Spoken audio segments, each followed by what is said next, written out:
سلام، من فرید یزدانی، مترجم و پژوهشگر در حوزه کشورهای آلمانی زبان قصد دارم در این قسمت به موضوع حقوق معلمان در کشور عزیزمون بپردازم. موضوعی که شاید خیلی‌ها به اون پرداخته باشن ولی تاکنون درباره‌اش تصمیم سازنده‌ای گرفته نشده.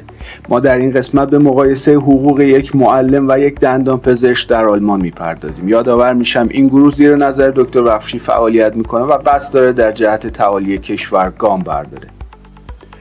قبل از اینکه به این موضوع بپردازیم، اولا باید بدونیم چه عواملی نقش تعیین کننده‌ای در کیفیت سیستم آموزشی دارند.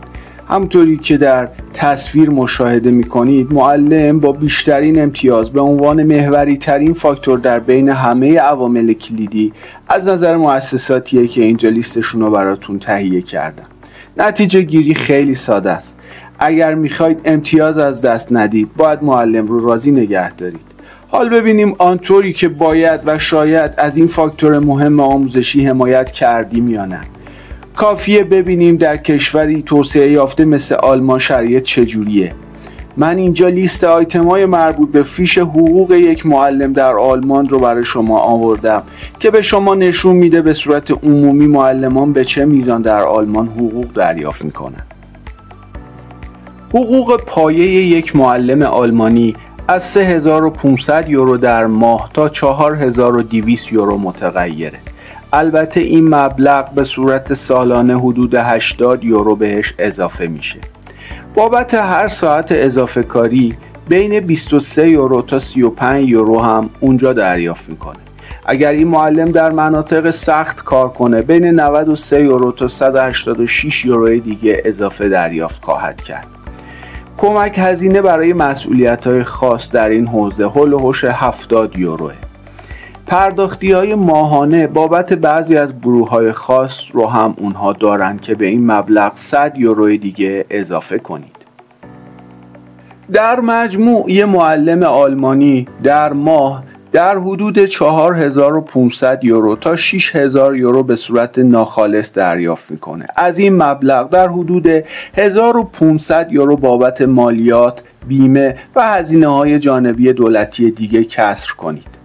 خب شاید بگید همونطور که درآمدها در آلمان بالاه، هزینه‌ها هم بالاه. به عنوان نمونه به طور میانگین هزینه زندگی یک خانواده 3 نفره در سال 2024 در شهر فرانکفورت با اجاره یک خانه 60 متری فول امکانات و زندگی با هزینه‌های نرمال در حدود 3000 یورو هزینه برمی‌داره. هر معلم بعد از کسر مالیات و هزینه‌های دولتی دیگه قادره در ماه حدود 500 یورو پس‌انداز کنه. اما ما میخوایم حقوق یک معلم رو در آلمان با درآمد یک دندانپزشک هم مقایسه کنیم. همونطور که در جدول مشاهده میکنید اینجا ما حقوق یک دندانپزشک رو با یک معلم در ایالت بایرن با هم مقایسه کردیم. سیستم حقوق و دستمزد در هر ایالتی در آلمان با ایالت دیگه متفاوته. یه دندانپزشک در آلمان از 3500 یورو تا 4500 یورو در ماه در شروع کارش دریافت میکنه. این مبلغ تا 6500 یورو و گاهی تا 7000 یورو در ماه برای کسانی که تجربه دارند یا برای خودشون مطبی دایر کردند میرسه. با بالا رفتن تخصص هر دندونپزشک درآمد اون هم بیشتر میشه. اما تفاوت اینجاست که در آلمان از 7000 یورو به بالا هزینه ها و مالیات های بسیار سنگین تری رو بر دندونپزشک ها اعمال می کنن.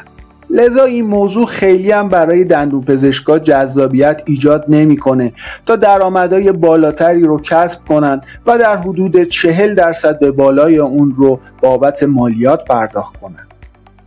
خب حالا ببینیم یه معلمی که در گیمنازیوم یا دبیرستان تدریس میکنه چقدر میگیره. این معلم در حدود 5200 یورو در ماه حقوق دریافت میکنه که پس از تجربه‌ای که بعد از سالهای بعد کسب میکنه این درآمد به 6500 یورو در ماه میرسه. حالا خودتون مقایسه کنید.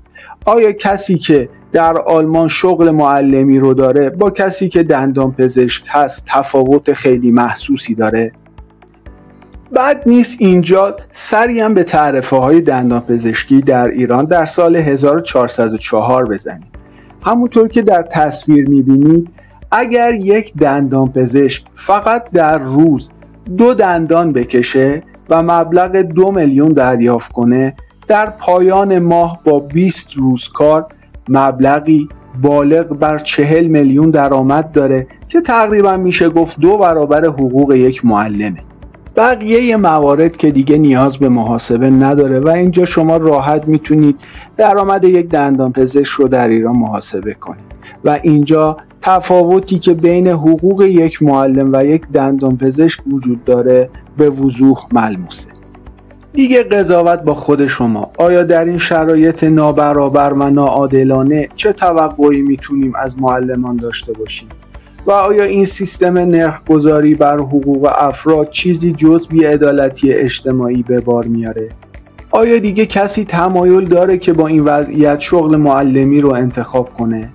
آیا کسی میتونه معلمان رو به کم گذاشتن در کلاس درس محکوم کنه یا از این قشر مظلوم کارهای خارق العاده و تربیت دانش آموزان در سطح متعالی رو توقع داشته باشه؟ آیا نباید مسئولان کشور برای این وضعیت ناعادلانه فکری بکنند؟ لطفاً این کلیپ رو نشر بدید تا به دست مسئولان ذی-ربط برسه و تا کار از کار نگذشته فکری اساسی به حال قشر فرهنگی بکنید. کانال ما رو سابسکرایب و ما رو در ادامه مسیر امیدوار کنید. من فرید یزدانی شما رو تا برنامه بعدی به خدای مهربون میسپارم. خدا نگهدار.